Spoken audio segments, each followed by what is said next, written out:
Alright, here's a demo of my pin router jig I made. It's just an arm going over my router table. I've got a 1/2 inch spiral upcut bit in my table router, and then I have a 1/2 inch aluminum rod run through the arm. This is all planed square so that pin is perfectly vertical with respect to the bit.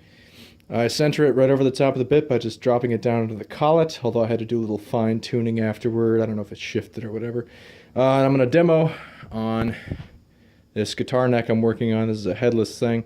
You can see I've already started the top here, and I've got the template on the back that I have made out of plywood. That's just taped on there.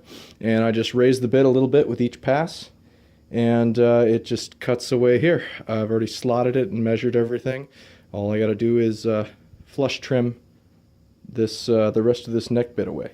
So I'm just using my pin router to do that because the bit cuts just awesome. So here's a quick demo. Sorry about the noise.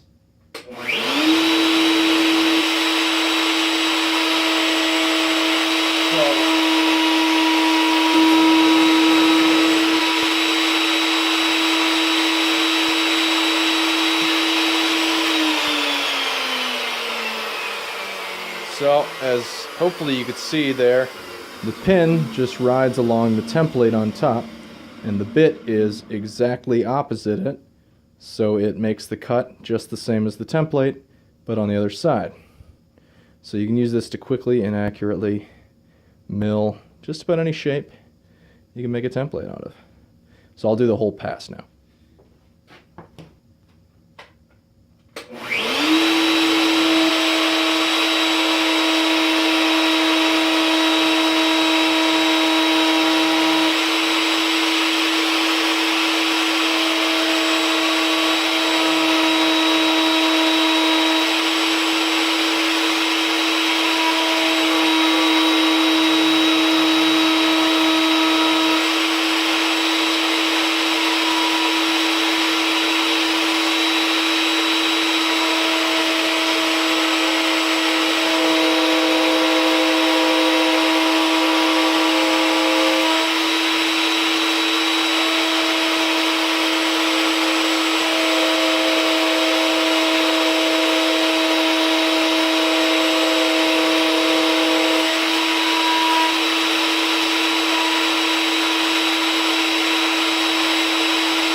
As you can see, I've made it down to the second layer of wood, which is a little wider, so my bit actually doesn't make it all the way to the outside. So I may bandsaw this off before I continue, and that'll take a little bit of load off the table. But yeah, it gets a really nice clean cut as long as it's aligned, and it makes a whole lot of wood shavings, which I'm eventually going to rig up a baffle to the bottom to suck the sawdust down and hopefully out of the way, but for now I just have to clean up with my shop vac after each pass.